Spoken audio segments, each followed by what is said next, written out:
Abra a Bíblia comigo no livro do Apocalipse. O capítulo é o de número 20. Apocalipse, capítulo de número 20. E a mensagem hoje é só para quem tem estômago. Só para quem quer comer um tutano de Jeová. Apocalipse capítulo 20. Está escrito assim: E vi descer do céu um anjo, que tinha a chave do abismo e uma grande cadeia na sua mão. Ele prendeu o dragão, a antiga serpente, que é o diabo e Satanás, e amarrou-o por 1000 anos, e lançou no abismo, e ali o encerrou, e pôs um selo sobre ele, para que não mais engane as nações, até que os 1000 anos se acabem. E depois importa que seja solto por um pouco de tempo. E vi tronos, e assentaram-se sobre eles, e foi-lhes dado o poder de julgar.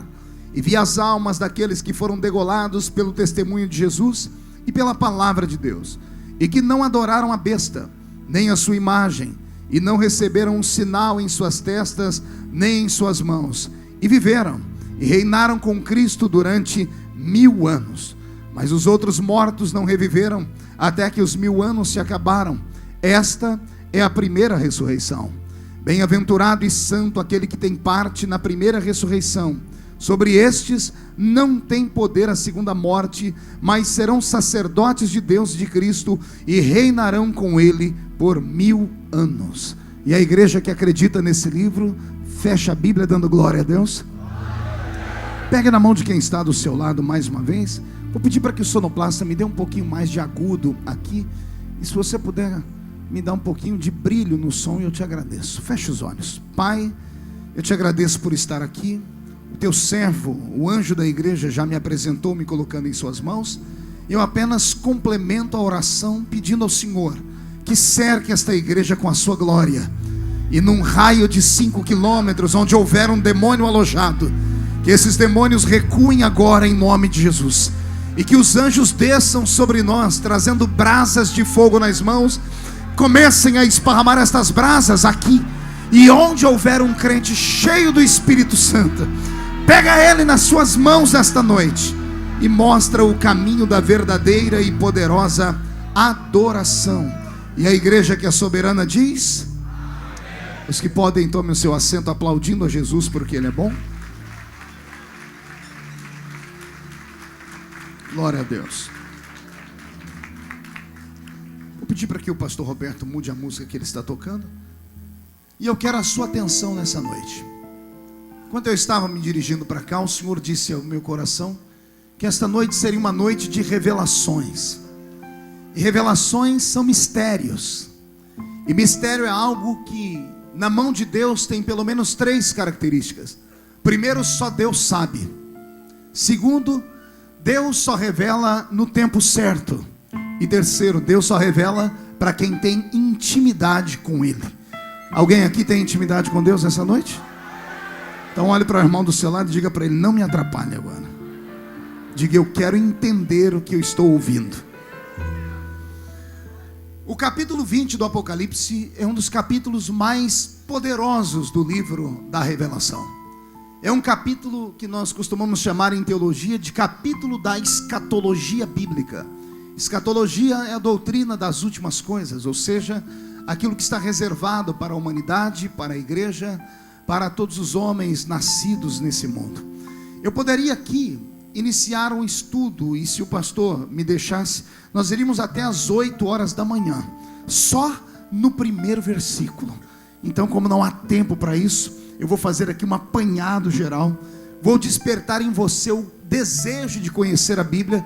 E essa semana o livro do Apocalipse vai ser o livro da sua cabeceira, porque este livro não é um livro dos derrotados, é o livro daqueles que são vitoriosos em Cristo Jesus.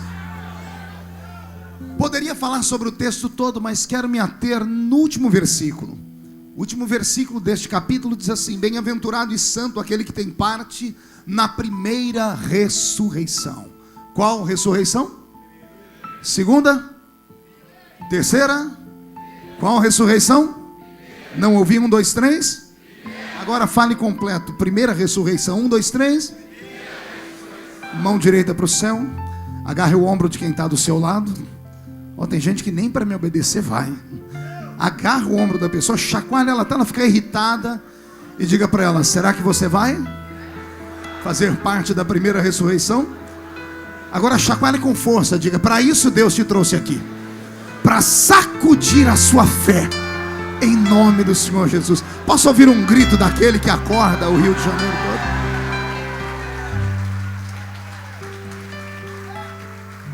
Desde criança eu estudo a Bíblia. Eu tinha 13 anos de idade quando peguei a Bíblia na mão para pregar, mas já havia lido a Bíblia toda de capa a capa quando eu tinha 9 anos de idade e fazia o catecismo na Igreja Católica Romana.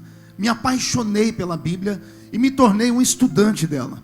Hoje, com 40 anos de idade, já li a Bíblia mais de 30 vezes de capa a capa. Estudei a Bíblia e escrevi 18 livros acerca dela e uma enciclopédia bíblica com quase 800 páginas. Então esse que está falando conhece pelo menos um pouquinho para te falar. Fique tranquilo que eu não vou pregar heresia nessa noite, mas vou pregar revelação. E revelação é aquilo que quando a gente escuta, o coração acelera, os olhos marejam em lágrimas e a boca ela é levada a dar gritos intensos de glória ao nome do Senhor Jesus. Então se prepare, porque Deus vai nos fazer caminhar por uma viagem nesta noite. Uma vez eu fiquei perguntando a Deus: por que primeira ressurreição? Qual é o segredo da primeira ressurreição? Esta ressurreição que aqui está escrito na Bíblia Sagrada, ela aponta para o dia iminente da volta de Jesus Cristo a essa terra. Nós que somos cristãos, que temos a fé evangélica, ou seja, que temos apreço pelos evangelhos, acreditamos na promessa que Jesus fez. Ele disse que ele iria ao Pai, mas voltaria outra vez e nos levaria para que estivéssemos com ele para sempre. E eu acredito nesse dia que a Bíblia Sagrada apelidou de o dia do arrebatamento da igreja. O arrebatamento da igreja vai acontecer. E se ele acontecer esta noite, e daqui desta igreja só 2 crentes forem embora desse mundo, eu sou o primeiro. Quem é o segundo que vem comigo? Eu fico imaginando como é que todas as pessoas que não são evangélicas, quando entram num culto como o nosso, eles ficam perdidos, não entendem a nossa linguagem, não entendem aquilo que nós falamos, porque não são acostumados com aquilo que nós pregamos. O apóstolo Paulo anteviu isso e disse: existe entre vós alguns homens naturais. O homem natural não compreende as coisas do Espírito de Deus, porque as coisas do Espírito se discernem espiritualmente. É por isso que qualquer pessoa que entra no nosso meio e não compreende a nossa linguagem, vão sair dizendo que somos loucos, desequilibrados, malucos, tantãs. Vão falar que nossa mente é pequena, que somos dominados por falastrões, por parlapatões. Mas nós que estamos aqui sabemos o que está acontecendo. Estamos em uma casa aparentemente comum, mas o ambiente desta casa não é comum. Quem é sensível sabe do que eu estou falando. É por isso que o nosso corpo se arrepia e a nossa voz é erguida ao céu para darmos gritos de glória ao nome do Senhor. Porque sabemos que neste lugar coisas extraordinárias podem acontecer. Alguém concorda comigo? Diga amém. João está falando aqui sobre a ressurreição que vai acontecer no grande dia do arrebatamento da igreja. E só para te fazer lembrar do texto sagrado, quando sobre o arrebatamento da igreja, sim, e dada a palavra de ordem, o mesmo Senhor descerá do céu com alarido e voz de arcanjo. Os que morreram em Cristo ressuscitarão primeiro, e depois nós, os que estivermos vivos, seremos transformados e seremos arrebatados e estaremos para sempre com o Senhor nos ares. É esta ressurreição que Paulo, ou que João está escrevendo aqui em Apocalipse 20, dizendo: bem-aventurados são esses que fazem parte da primeira ressurreição. E só para não ter nenhum tipo de dúvida, eu quero saber quantos aqui vão fazer parte da primeira ressurreição. Então agora olhe para o seu irmão e diga: o que nós vamos receber de tão especial nesta primeira ressurreição? Aperte o cinto, porque vamos decolar agora, pastor Marco. Para entender isto aqui, eu preciso falar com você sobre a primícia dos mortos que foi ressuscitada. Eu preciso falar de Jesus Cristo. O nosso Senhor esteve nesse mundo, no qual viveu por 33 anos e meio. Ele padeceu sob Pôncio Pilatos, morreu pela mão dos romanos sob ordem dos judeus, foi crucificado numa sexta-feira à tarde, mas domingo pela manhã, quando chegaram as testemunhas na sua tumba, a sua tumba estava vazia. Uma pedra estava rolada para um canto, e 2 homens de branco interpelaram aquelas testemunhas dizendo: por que procurais entre os mortos aquele que vive? Ele não está mais aqui, ele já ressuscitou. Para entendermos o poder e o segredo da primeira ressurreição, eu preciso te fazer lembrar sobre a primícia dos mortos, porque Apocalipse diz que Jesus é a primícia da vida, sobre ele que ressuscitou. E eu preciso contar aqui rapidamente o que aconteceu na ressurreição de Cristo. Quando Jesus saiu daquela tumba e deixou ela vazia, ele permaneceu por alguns minutos ali no jardim, ali naquele horto. É bíblico. Nós devemos lembrar que algumas mulheres que ali estavam, e são essas as testemunhas da tumba vazia, uma delas em desespero sai correndo pelo meio do jardim, e no meio do jardim ela enxerga um homem, e quando ela olha para esse homem ela grita dizendo: o horteleiro, ou jardineiro, ou como diz os textos mais antigos, o hortelão. E quando ela diz isso, ele que está de costas se vira para ela e diz uma palavra, e essa palavra faz ela se tremer. Ele olha para ela e grita: Maria. E quando ele diz Maria, ela começa a entender que aquele ali não é um jardineiro, não é um horteleiro nem um hortelão. Aquele ali era um morto que devia estar dentro da tumba, mas está ressuscitado, está vivo naquele momento. Maria olha para ele e grita para ele uma palavra linda, dizendo: Rabi, ou Raboni, mestre da palavra, doutor da lei. E ela corre para se aproximar de Jesus. Quando ela está a um braço de encostar em Jesus, a Bíblia diz que Jesus estende a mão e diz: não me toque. E ele explica o porquê. Não me toque porque eu ainda não fui. Alguém se lembra? Eu ainda não fui glorificado. Maria se aproxima, Jesus estende a mão e grita para ela o quê? Não me toques porque eu ainda não fui. Não ouvi, não fui? Então o corpo que Jesus arrancou de dentro daquela tumba, ele não estava glorificado, mas estava ressuscitado. E aqui está um segredo que poucos de nós nos atemos. O corpo que Jesus arrancou de dentro daquela tumba ressuscitado, ele não era glorificado, ele só era ressuscitado. Diga comigo, ressuscitado. Diga comigo, glorificado. Digo, o corpo não era glorificado, mas o corpo era ressuscitado. Diga para o seu irmão se ele entendeu. Se entendeu, eu posso continuar. O corpo que Jesus Cristo arranca de dentro da tumba é um corpo ressuscitado, mas não é glorificado. O corpo que Jesus tira de dentro daquela tumba é um corpo diferente. Quer perguntar o porquê? Eu só falo se todo mundo perguntar. Só se todo mundo perguntar fazendo biquinho. Eu vou mudar para o Rio de Janeiro desse jeito. Ô povo abençoado. O corpo que Jesus tira da tumba, ele tem carne, filhinho. Ele tem osso, mas não tem sangue. O corpo que sai de dentro daquela tumba ressuscitado, mas não tem sangue. Quer perguntar o porquê? O sangue ficou no alto do Gólgota, derramado na terra, para que todos os nossos pecados fossem perdoados. O corpo que sai de dentro da tumba é um corpo diferente. É um corpo que não está glorificado, mas está. E esse corpo faz algumas coisas que dão um nó na cabeça da gente. A Bíblia diz que com esse corpo ressuscitado em carne e osso, sem sangue, Jesus atravessava a parede.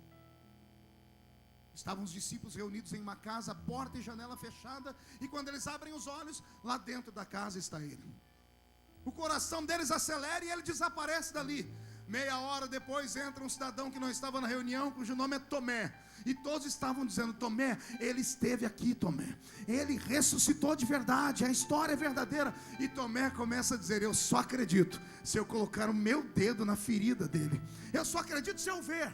E não é que mais tarde, horas depois, daqui a pouco aquela porta fechada e a janela fechada também, aparece de novo Jesus. Jesus aparece com Pedro nem com João, ele vai direto em Tomé, aponta o dedo no nariz de Tomé e diz: Tomé, eis aqui a minha mão. Coloque o seu dedo na minha ferida e veja que eu vivo. Seja crente, não incrédulo, Tomé. Agora esse corpo que atravessa a parede, não se escandaliza não, respira fundo. Aparece do outro lado, na beira da praia. E lá na beira da praia ele come peixe frito, assado. Jesus comeu peixe com os discípulos depois da ressurreição. E enquanto ele está comendo com eles, eu não sei para onde foi essa carne do peixe, porque ele atravessa outra parede e aparece para os discípulos. Num período de 40 dias, Jesus apareceu a 500 pessoas. Não bastasse só isso, não havia distância para este corpo dele. Ele estava cá em Jerusalém com eles, comendo peixe. Daqui a pouco, ele aparece lá no caminho de Emaús. E os discípulos andando não reconheceram ele, porque o corpo estava ressuscitado, mas não estava glorificado. Ele senta com eles à mesa naquele dia a convite deles. E como era costume em Israel, toda vez que você recebia uma visita, era o visitante quem dava graças a Deus. Então todo visitante pegava o pão, olhava para o céu e dizia: graça nós te damos, ó grande Adonai. Graça nós te damos, ó grande Elohim. Era assim que os judeus chamavam a Deus. E quando aquele visitante do caminho de Emaús sentou com eles, deram a ele o pão. E quando ele pega o pão e vai partir, ao invés de ele dizer: graça te damos, Adonai, graça te damos, Elohim, ele diz: graça eu te dou, meu Pai. Quando ele diz meu Pai, todos os que estão na mesa abrem os olhos. E quando olham, o pão está partido, caído na mesa, mas a cadeira está vazia. Porque do jeito que ele apareceu, ele desapareceu. O corpo dele não era normal. Tinha carne, tinha osso, porque ele comeu peixe, mas atravessou a parede. Ele comeu peixe, atravessou a parede e desapareceu no tempo, e apareceu quilômetros depois, em outro lugar. Esse corpo dele não era normal. Agora respire fundo. A promessa da primeira ressurreição é que todos nós teremos um corpo parecido com o dele. Não, você não entendeu, eu vou repetir de novo. Um dia, acreditem os homens e mulheres ou não, um dia, quem viver verá. Se participar do arrebatamento da igreja, terá um corpo parecido com o dele. Um corpo não dado à expectativa dessa terra, um corpo não dado à atmosfera desta terra, não dado ao equilíbrio desta terra, mas um corpo que não é normal. Depois de 40 dias, com esse mesmo corpo de carne e osso, sem o sangue, ele aparece no solapé de uma montanha, onde ele havia marcado um encontro com as testemunhas a quem ele apareceu. Estamos em Atos capítulo 1. Em Atos capítulo 1, ele está no solapé da montanha. E ali no pé da montanha ele começa a dar as suas últimas ordens. E quando ele dá as últimas ordens, ele para o seu sermão e deixa os discípulos perguntar o que eles quiserem. Mas os discípulos estão perplexos. Os discípulos não conseguem raciocinar. E ao invés de perguntarem coisas do céu, coisas da eternidade, olha o que perguntam para ele: é neste tempo que o Senhor vai restaurar o reino de Israel? E Jesus dá um puxão de orelha neles, como que dizendo: vocês podiam ter me perguntado coisas eternas, mas me perguntam coisas da terra. Essas coisas pertencem só ao meu Pai. E como eles não têm mais o que falar, a Bíblia diz que tendo ele parado de conversar, veio sob o pé dele, debaixo do pé dele uma nuvem. E esta nuvem começou a levantar Jesus. E Jesus começou a flutuar. E ele foi flutuando e foi subindo, com aquele corpo ressuscitado, não glorificado. Pergunte por que não? Porque quem olhou para ele no pé da montanha viu aqueles cabelos castanhos, viu aquela barba castanha, viram uma roupa feita na terra, olharam para ele e viram ainda as feridas na sua mão, olharam e viram o corpo ressuscitado, os cabelos dele, os olhos dele ainda eram castanhos. Era o mesmo Cristo que caminhou com eles, apenas com as suas feridas curadas. Eles viram esse corpo subir. E quando chegou a uma certa altura, a Bíblia diz que ele desapareceu dos olhos deles. Os dois anjos que estavam lá na tumba, que vieram escoltar Jesus para o céu, olham para baixo e viram que os discípulos estão perplexos, estão em estado de êxtase. Os dois anjos descem, tocam no ombro dos discípulos e perguntam para eles: varões galileus, o que estáis olhando? Esse Jesus que dentre vós foi tomado, do jeito que ele foi, qualquer dia desse, ele vai voltar. Quem entendeu até aqui, dá um glória a Deus. Agora respire fundo, porque vamos crescendo na revelação. Quando Jesus saiu da terra e desapareceu dos olhos dos homens, para onde ele foi? Para onde foi aquele corpo ressuscitado? Aquele corpo de carne e osso, sem sangue. Dizem que ele foi para o céu. Para onde? Mas qual dos céus? O céu atmosférico, onde os pássaros voam e os aviões perambulam? O céu cósmico, onde estão as estrelas, as nebulosas, as galáxias? Ou o céu imarcessível da glória divina? Um céu criado antes da eternidade. Um céu onde está a glória do eterno Deus. Um céu para onde um dia, eu não sei você, mas eu hei de morar. Quem vai para lá nesse lugar aqui? É lá que eu creio. Agora respire fundo e vem comigo. Esse corpo ressuscitado de carne e osso saiu da terra e foi para o terceiro céu. Quando este corpo vai para o terceiro céu, ele não pode entrar dentro do céu ainda. Quer perguntar o motivo? Carne não entra no céu. Está escrito em Gênesis: Deus disse: o homem não estará mais comigo e nem o meu espírito estará com ele. O homem fez inimizade com Deus através do pecado. E nós sabemos o que Deus precisou fazer para que o homem fosse salvo. Deus precisou cercar o céu com uma muralha. Quem já leu o Apocalipse deve se lembrar que a Nova Jerusalém, ela é fechada por um muro. Um muro com 12 camadas de pedras preciosas, pelo menos é o que a Bíblia diz. E é claro que isso é uma linguagem metafórica, porque eu não acredito que no céu tenha de fato ouro. Embora João tenha visto um chão de ouro, com todo respeito a João, eu acho que o que ele viu era algo muito melhor do que o ouro. Porque o ouro é um metal da terra, e eu não vou para a terra, eu vou para o céu. Lá no céu deve ter algo que brilhe tanto quanto o ouro, e muito melhor do que o ouro. Porque o ouro da terra pode ser queimado e destruído, e nada que existe no céu pode ser destruído. Quando Jesus sai da terra com o corpo de carne e osso, ele sobe e chega na entrada da Nova Jerusalém. E na entrada da Nova Jerusalém temos um pequeno problema. Há um portão, todo muro ele se fecha em um portão. O portão está trancado e fechado, porque o homem não pode entrar no céu, porque pecou contra Deus. Não havia nenhum tipo de razão para Deus permitir o homem entrar lá no céu. E Jesus vai para o céu no corpo humano que tinha na terra.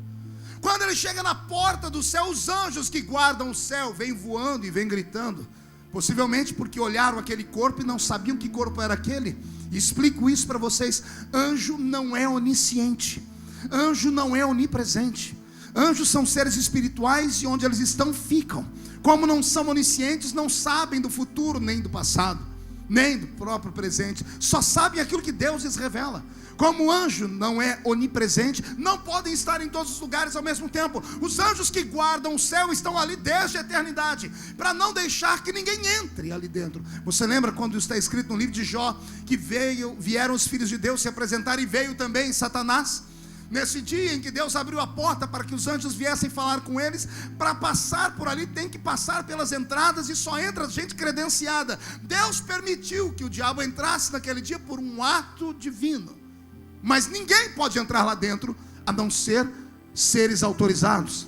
Os anjos que estão guardando o céu, quando olham aquele corpo estranho, de carne e osso, cabelo comprido, castanho, olhos castanhos, eles vêm voando com as espadas na mão. E se cumpre o Salmo 24, porque antes de fazerem qualquer coisa, eles perguntam, olham para eles assim: levantai, ó portas, as vossas cabeças, para que entre aí dentro o Rei da Glória. Porque perto dele reconheceram quem era ele. Ao olhar para os olhos dele, viram aquilo que estava dentro dele. E dentro dele não tinha um espírito humano, mas o espírito do Cristo, o espírito daquele que todo poderoso é para salvar a raça humana. E eles gritam então: levantai, ó portas, as vossas cabeças, para que entre o Rei da Glória. Os anjos que estão dentro do céu e detêm a chave para abrir o portão, vêm voando, vêm correndo e vêm perguntando: mas quem é este Rei da Glória? Os anjos que estão aqui fora se levantam gritando: o Senhor dos Exércitos, poderoso na batalha, Ele é o Rei da Glória. Os céus se abrem. Os céus fazem o quê? E aquele corpo de carne e osso, ressuscitado, atravessa os portões e entra dentro do território sagrado. Quando Jesus coloca os seus pés humanos dentro do céu, ele deve ter aberto os braços e dito: está consumado de verdade agora. A minha vida prova, eterno Deus, que é possível nascer homem na terra e vir morar no céu. Se cumpriu a lei. O homem, por mais miserável e pecador que seja, há um Cordeiro de Deus para retirar dele os seus pecados. Por pior que tenha sido o passado do ser humano, meu Deus, quando perdoa, joga todo o seu passado num lago do esquecimento. E agora Jesus cumpre toda a lei. E agora que ele está dentro do céu e ele prova que é possível nascer homem na terra e ir morar no céu, aí o corpo ressuscitado, respire fundo, fica glorificado. Pergunte como? Só falo se todo mundo perguntar. João enxergou ele em Apocalipse 1. João disse: eu virei para ouvir uma voz que falava por detrás de mim. E quando eu olhei para ele, não era mais corpo de carne e osso, não era mais cabelo castanho nem olhos castanhos. João disse: eu olhei para ele e vi seus cabelos brancos como a neve, os seus olhos como chama de fogo, sua roupa branca tecida no céu e um cinturão de ouro traçando o seu peito pelo meio. Os seus pés eram como brasas de fogo, e da boca dele saiu uma voz aguda como uma espada de 2 fios, que fazia tremer o meu coração. Nós temos então 2 figuras de Cristo aqui. Nós temos o Cristo que os homens olharam no solapé da montanha, com os cabelos castanhos, olhos castanhos, o corpo ressuscitado. E em Apocalipse eu tenho um Cristo com cabelos brancos, olhos como chama de fogo. Os 2 são o mesmo, só que um é ressuscitado e o outro é. Um é e o outro é. Agora vem a parte mais linda de todas. Pergunte qual? O dia que ele vier para nos buscar, todos os que estão em santidade, todos os que estão na esperança, todos os que estão nesse mundo, mas não são desse mundo, todos os que sentem nojo desta terra, deste planeta, todos os que quando caminham por aqui olham para o céu e fazem oração do Espírito Santo dizendo: Maranata, Maranata, ora vem, Senhor Jesus.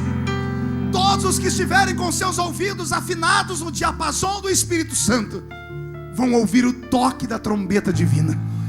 E quando o som da trombeta entrar dentro dos seus ouvidos, o seu corpo será transformado.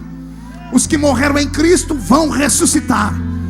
E o corpo que será transformado, ele será transformado num corpo parecido com o corpo do meu Cristo.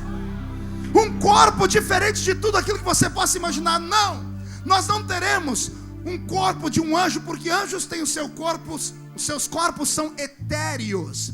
Etéreo é aquilo que é intangível e não pode ser tocado. E também seus corpos são eternos. Os nossos corpos serão eternos, mas não serão etéreos, porque nós vamos arrastar para o céu essa carcaça aí que você carrega, só que diferente, sem doenças, sem os efeitos do tempo, sem as mágoas, sem as angústias. E o que eu vou falar agora é mais forte ainda: parte da sua memória será apagada. Parte da nossa memória deixará de existir. Pergunte quais? Aquelas que te trazem dor, aquelas que te trazem angústia. Algumas pessoas já me perguntaram: pastor, quando eu for para o céu eu vou pensar na minha família que ficou aqui e foi condenada? Não, não vai, porque parte da sua memória será apagada. Porque que graça tem saber que você está no céu e o restante das pessoas estão condenados? Por isso muitas coisas vão acontecer, mas antes de tudo isso acontecer, o seu corpo ficará igualzinho o corpo de Jesus. Tem gente que não acreditou, eu vou falar de novo. Vai acontecer um mistério nesta terra.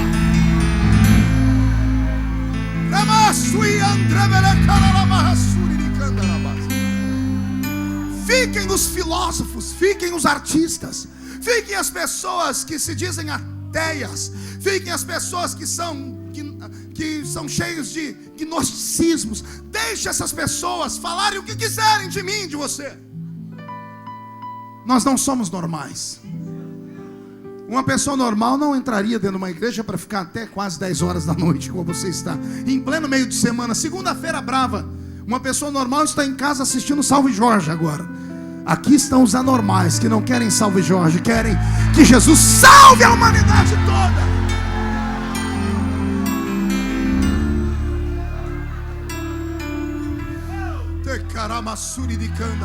Pastor Roberto, mude a música, por favor. Se a trombeta tocasse nesta hora, haveria uma confusão jamais vista nesse nosso planeta. Homens e mulheres perdidos, pessoas que frequentaram os nossos ambientes sagrados, que entraram pelo Santo dos Santos, que oraram em línguas, que experimentaram os dons do Espírito, mas que infelizmente apostataram da fé. O coração dessas pessoas vai explodir no seu peito. Quando o filho chegar em casa depois da balada noturna, ou depois das noites na Cracolândia, e procurar a velha mãe de cabelos grisalhos, a quem ele ajudou a envelhecer por causa do sofrimento que a fez passar, e procurar ouvir o eco da voz daquela velha mulher que orava todas as noites pelo filho, não mais vai encontrar. Vai acontecer um arrebatamento de sentidos nesse nosso mundo. Pessoas terão a sua vida transformada de fato, mas o mundo vai sentir saudades do grito desta igreja. Aproveitando que a imprensa está nos ouvindo, e talvez isso vai dar mais um pouquinho de lenha na fornalha, aproveitem o tempo em que estamos aqui, porque vai chegar um dia em que os principais jornais do Brasil vão ser obrigados a entrar o plantão instantaneamente. Sabe quando para tudo, quando para a novela, quando para tudo e entra o plantão? Vai entrar o jornalista dizendo: atenção, notícia de última hora, desapareceu um povo nessa terra.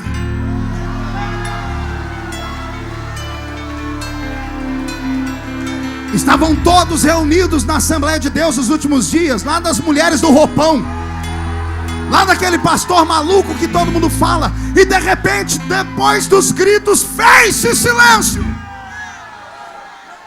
E quando entraram na igreja para ver, meia dúzia de gatos pingados, desesperados, com o coração na mão, com os joelhos dobrados na frente do altar, gritando: Jesus, me perdoa, Jesus, me perdoa, porque eu fiz isso, fiz aquilo, não confessei aquilo, não confessei isso. Será tarde demais, mas ainda dá tempo nesta noite de colocar a vida no altar. Jesus está voltando.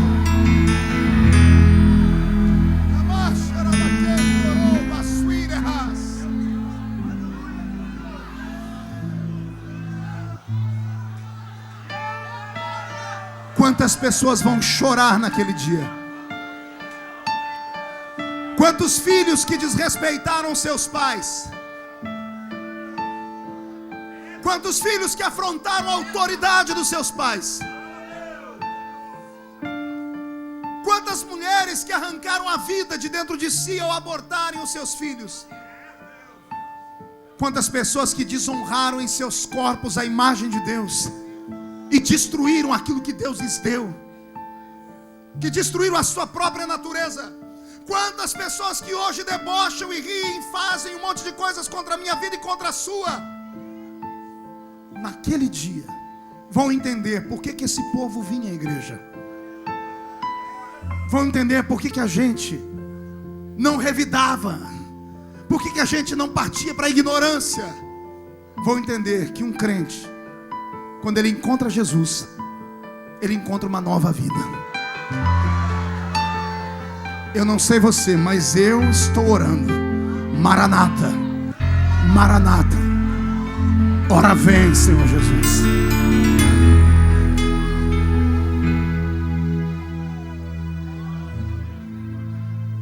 Quando isso acontecer, aviões sem seus pilotos, carros desgovernados nas estradas,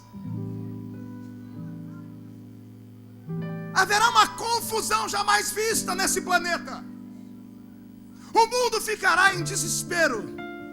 Nesse momento, o Espírito Santo que nos arrebatou está nos conduzindo ao céu.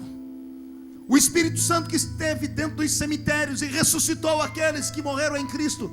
O mesmo Espírito que foi dentro dos mares e trouxe de volta aqueles que as águas haviam engolido. O mesmo Espírito que foi ao redor desse cosmos, trazendo a poeira da qual foi feito o corpo dos nossos irmãos que foram queimados em praça pública durante os processos de Inquisição. Todos os que morreram em Cristo ressuscitarão primeiro. O Espírito Santo nos conduzindo ao céu. Oh glória. O mundo em desespero, porque a luz e o sal da terra sumiram. Escute isso. Sabe por que o mundo não está pior do que está? Porque nós estamos aqui. Eu vou falar de novo. O mundo só não está uma desgraça generalizada, porque ainda está o sal da terra aqui. Uma comida sem sal, Vaguinho, ela perde o sabor. O mundo só tem sabor porque nós estamos aqui, filhinho. O mundo só não está perdido porque a luz ainda está brilhando aqui. Agora vai chegar um dia que essa luz e esse sal serão arrancados da terra. E é nesse momento que o anticristo se levantará. Não um anticristo, porque houveram muitos anticristos e ainda existem, mas se levantará o anticristo, o homem da perdição. Aquele espírito maligno incorporado dentro de um ser, que fará pactos e mais pactos com aquele que nós não gostamos nem de falar o nome. E que quando ver o Espírito Santo sair daqui, ele vai poder então aparecer. E aqui vai uma resposta, aqueles crentes que quando me vêm trabalhar lá em Brasília, ou que quando vêm outras pessoas trabalhar, dizem assim: pastor, larga a mão disso, o mundo está perdido, não tem o que fazer. Eu vou te falar o que Paulo disse à igreja de Tessalônica. Paulo disse: ainda há um espírito que impede o anticristo de operar. Ainda há um que o impede. E ele mora aqui dentro. Mora dentro de você. Tem alguém que é cheio do Espírito Santo aqui?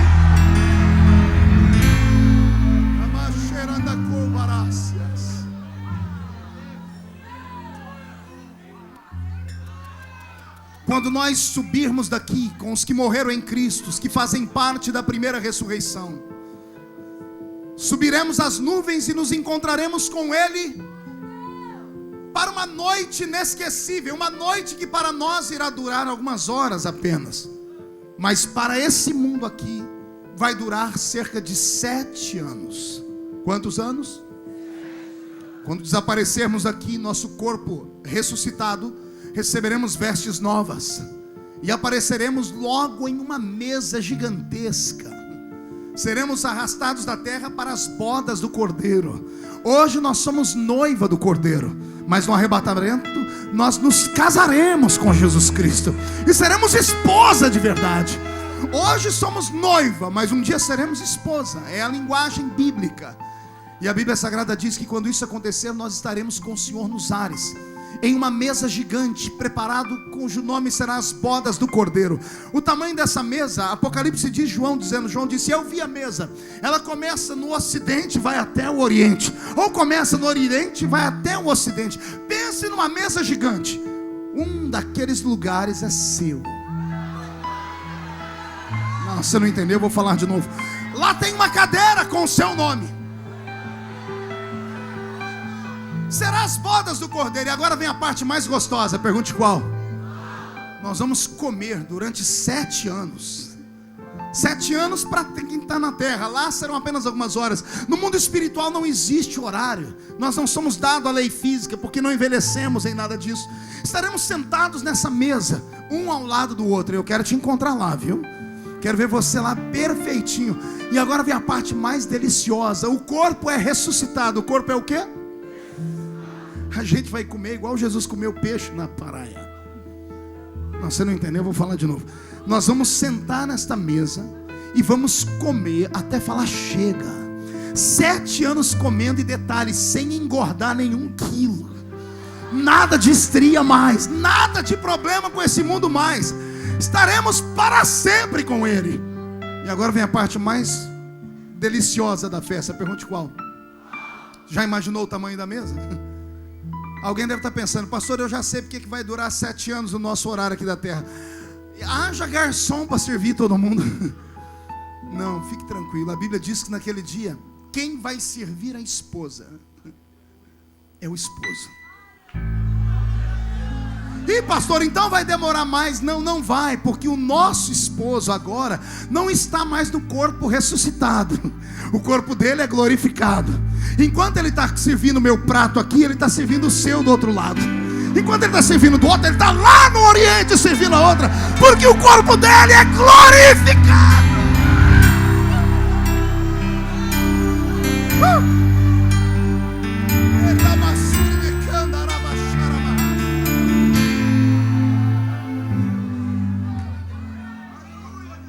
Participaremos dessas bodas, chamado bodas do Cordeiro. O mundo aqui embaixo se despedaçando. Por 3 anos e meio o anticristo enganando todo mundo, chegando até a explicar por que nós sumimos. Um dia desse eu li uma revista, numa banca de jornal, uma revista que fala sobre ciência, sobre terra, e lá dizia assim, nós acreditamos em UFO, em OVNI, objetos voadores não identificados. E lá uma das teorias deles é que em breve vai vir um povo de outro planeta, vão vir nesse mundo e vão fazer sumir todos os ignorantes. E lá entre parênteses estava assim: os ignorantes são os cristãos, fecha parênteses. Porque segundo eles nós fazemos o mundo andar para trás. Segundo eles nós somos retrógrados, nós impedimos o mundo de entrar em progresso. Então já criaram uma teoria de que em breve todos nós vamos sumir, vamos ser abduzidos para um outro planeta, e lá vão trabalhar nossa mente, para depois voltarmos aqui à Terra. O diabo, sabendo para onde nós vamos, já criou uma teoria para explicar aqueles que ficarem aqui. Ai daqueles que ficarem aqui, que já foram salvos, que estavam afastados e caírem nessa ladainha. Hoje você pode ser salvo pelo amor, mas a Bíblia diz que naquele período, só pela dor. Porque quem não tiver a marca da besta na mão direita e na testa, quem não tiver as condições específicas para aquele reinado, vai passar fome. Quem não estiver alienado ou unido a esse espírito do anticristo, vai ter que dar a sua vida nesse mundo aqui. Então hoje ainda dá tempo, é pelo amor, é pela graça. Hoje você sente o Espírito Santo aqui entre nós. Naquele tempo será muito diferente. Mas terminado os 7 anos, quando abrirmos e fecharmos os olhos, estaremos todos de pé num canto da eternidade. O nosso noivo, que agora é nosso esposo, dará um grito e de repente todos nós apareceremos em cima de cavalos. Você acredita nisso, crente? Ficaremos sentados no lombo de cavalos, e o cavalo dele vai ser maior do que os nossos. E então ele dará uma palavra de ordem dizendo: me sigam. Isso foi profetizado pelo 7º depois de Enoque, ou o 7º depois de Adão, chamado Enoque. Está escrito em Judas. Enoque disse assim: eis que eu vejo o Senhor vindo com milhares dos seus santos. Não eram anjos, ele viu santos. E santos são aqueles que são separados. Enoque, o 7º depois de Adão, 6.000 anos antes de nós, teve um vislumbre e enxergou Jesus voltando. Jesus em cima de um cavalo branco e nós atrás dele, vindo para esse mundo mais uma vez. Só que dessa vez não para mais sermos humilhados, mas para colocarmos o diabo no lugar dele, que é debaixo dos nossos pés. Quando isso acontecer, quando ele subir em cima do seu cavalo e todos nós estivermos com o corpo transformado, com um corpo ressuscitado, quando estivermos prontos para vermos o céu se rasgar em dois, se desenrolar em dois, quando tudo isso acontecer e nós viermos sobre este planeta, Israel neste momento estará em um pé de guerra jamais visto na história. O vale do Armagedon, chamado Vale de Jezreel. Sempre que vamos a Israel, vamos até aquele vale, e ali os ensinadores da palavra param naquele lugar e dizem: um dia haverá uma grande guerra nesse lugar aqui. Esta guerra haverá de verdade. Aquele lugar será tomado, todas as nações do mundo virão contra Israel, porque Israel percebeu nesses 7 anos em que nós não estamos aqui, que o anticristo é de fato um mentiroso, porque ele vai querer colocar a imagem dele dentro do santuário, e Israel jamais aceitará isso. Israel tem 1 milhão de defeitos, mas só adora a um Deus, ao Deus verdadeiro. Vou repetir de novo: Israel pode ter 1 milhão de defeitos, mas adoram ao Criador dos céus e da terra, e por isso há um amor de Deus sobre eles. Nesses dias, quando o anticristo quiser fazer paz com Israel e colocar lá dentro do templo a sua imagem, os judeus vão se revoltar. Quem vai se unir aos judeus nesse momento? Os desviados que ficaram em todas as nações. Haverá um exército vindo com Israel, só que será um exército pequeno, porque todas as nações do mundo vão querer destruir Israel. O vale de Jezreel será cercado por todas as nações do mundo, que estarão com seus equipamentos, com seu armamento bélico pronto para destruir dessa vez de maneira verdadeira, porque todo mundo já quis destruir Israel e não conseguiram. Dessa vez todas as nações do mundo vão dizer: agora é o fim. E quando todos estiverem olhando para isso, todas as câmeras de TV do mundo, CNN, Globo, todas as emissoras do mundo estarão filmando esta guerra. O cinegrafista olhando para ver quem é que vai começar a tirar a primeira bomba. Alguém estará do lado do cinegrafista, vai bater no ombro dele e dizer assim: olha lá para cima, filma lá em cima. O cinegrafista vai: do que você está falando? A guerra é ali. Diz: não, olha lá para cima, estamos sendo atacados por alienígenas. Não, você não entendeu, eu vou falar de novo. Alguém vai dizer: eu acho que está vindo o exterminador do futuro lá em cima. As câmeras vão filmar. Alguém vai dizer: é o dia, é o Independence Day, como aconteceu lá naquele filme sobre ficção científica. Alguém vai dizer: não, pelo que eu estou vendo lá, é o Super-Homem. Quem será que está vindo voando lá em cima? As câmeras vão focar, e de repente vão ver, bem no início daquele batalhão vindo no céu, alguém sentado em um cavalo branco. Cinegrafistas bem atentos vão filmar direito com essas câmeras superpossantes, vão trazer a imagem e vão ver que na coxa dele tem uma inscrição, e vão focar a coxa dele, e na coxa dele vai estar escrito assim: Rei dos Reis e Senhor dos Senhores.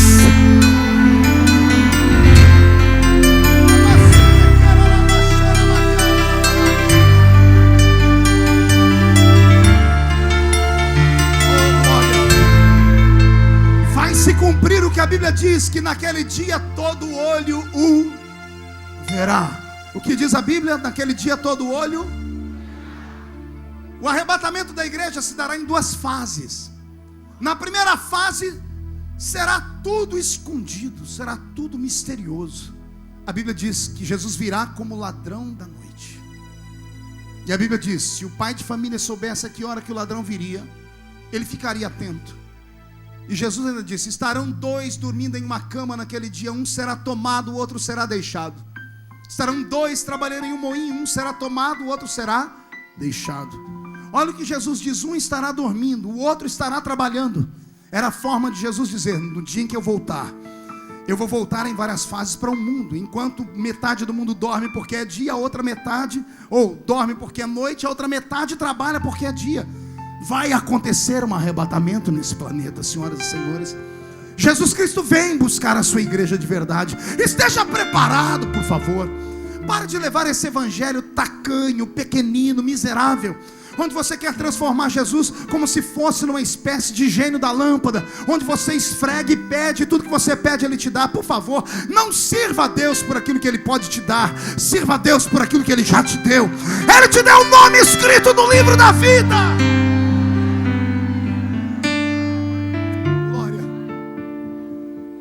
A primeira vez, ou seja, a primeira parte do arrebatamento é invisível, porque estarão 2 juntos, deitados em uma cama, um é tomado, o outro deixado. Mas a segunda parte, todo olho verá. Na primeira ele vem e arrebata a igreja, é um mistério.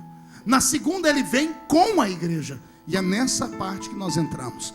Quando Jesus vier com o seu cavalo branco, e nós juntamente com ele, a Bíblia diz que os pés ou os cascos desse cavalo pisarão sobre o Monte das Oliveiras. Quando Jesus descer do seu cavalo e pisar sobre o Monte das Oliveiras, o monte vai se fender em 2. Haverá um terremoto que abrirá aquelas montanhas da Palestina antiga em 2. E ali o Senhor, pelo sopro da sua boca, destruirá todos os exércitos do mundo.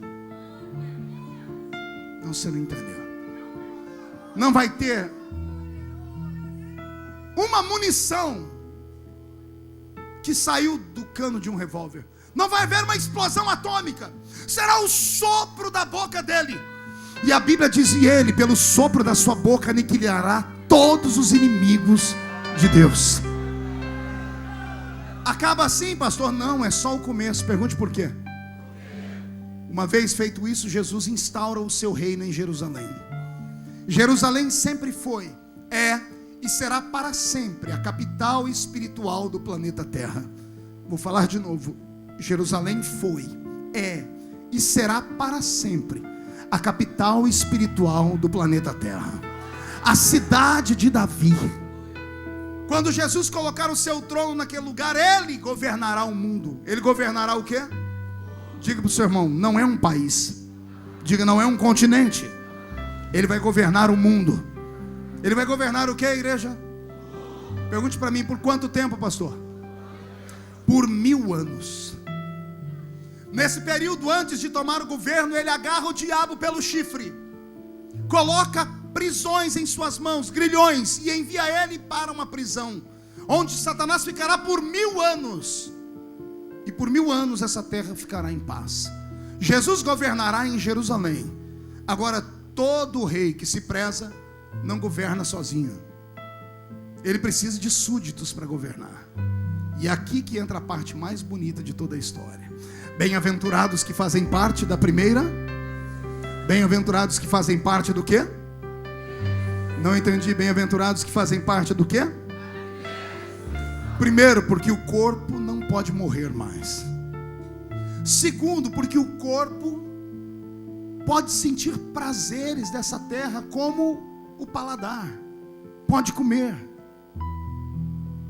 Terceiro, porque esse corpo, mesmo podendo fazer tudo isso, não é mais dado à lei da atmosfera terrestre, não é mais preso à lei da gravidade. Lembra o que o corpo de Jesus fazia? Comia peixe, atravessava a parede e flutuava. Aparecia aqui e desaparecia, e aparecia aqui. Oh meu Deus, eu estou dizendo que você está sentado nesse exato momento do lado do futuro primeiro-ministro. Escolhe o país aí. Não, você não entendeu, eu vou falar de novo. Todo rei governa, o rei governa em Jerusalém, mas quem fica no Brasil, nos Estados Unidos, na Argentina, na Bolívia, no Chile, no Equador, na África, sou eu e você. Nós governaremos esse mundo com Jesus Cristo. Puxa a barriga e estufa o peito. Olhe para o seu irmão e diga, se você não acredita, é problema seu. Diga, eu tomo posse desta palavra. Eu vou governar esse planeta Terra ao lado de Jesus.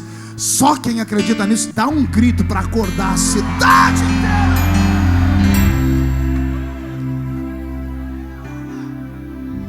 É escatologia bíblica, é assim que vai acontecer.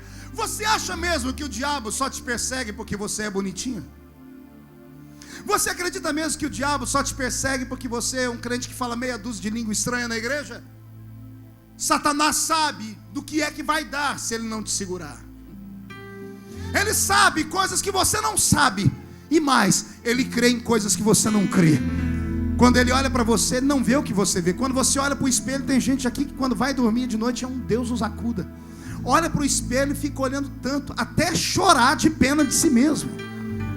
É sério, a pessoa só sabe falar no diminutivo. Eu sou um crentinho, moro numa casinha, tenho um maridinho, tenho um carrinho, vou naquela igrejinha onde tem aquele pastorzinho, aquele cantorzinho. Tudo para a pessoa é no diminutivo. A pessoa não acredita no que ela é. Se você não valesse nada, Jesus não tinha morrido na cruz por você. Você pode não acreditar, mas eu estou pregando para a nata carioca nesta noite.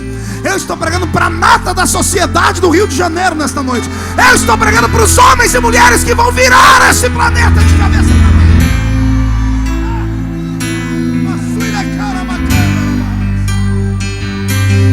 Comece a se valorizar. Comece a amar a sua vida. Comece a dizer a Deus por que é que você crê nele. E tudo que você está ouvindo aqui, por mais fabuloso que seja, por mais louco que seja, vai acontecer.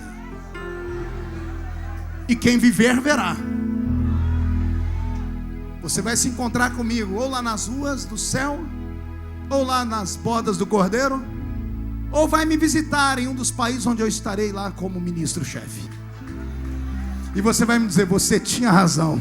Bem-aventurados que fazem parte da primeira. ressurreição. Você crê nessas promessas? Pastor Roberto, mude a música e eu encerro aqui. Então deixa eu te dar uma palavra de fé. Não desista.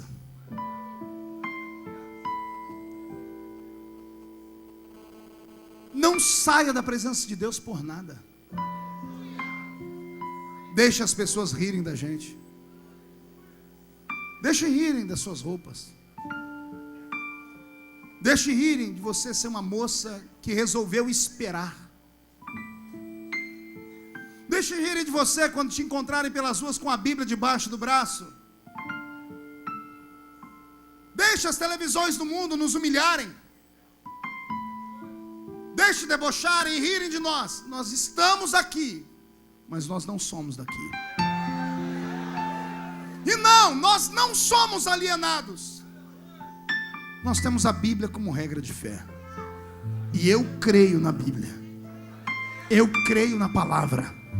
A palavra tem promessas para a sua vida. Deus te trouxe hoje aqui porque Ele vai mudar a sua vida. Vai te colocar para cima, vai te colocar de pé. Você crê nisso? Fica de pé comigo nesta noite.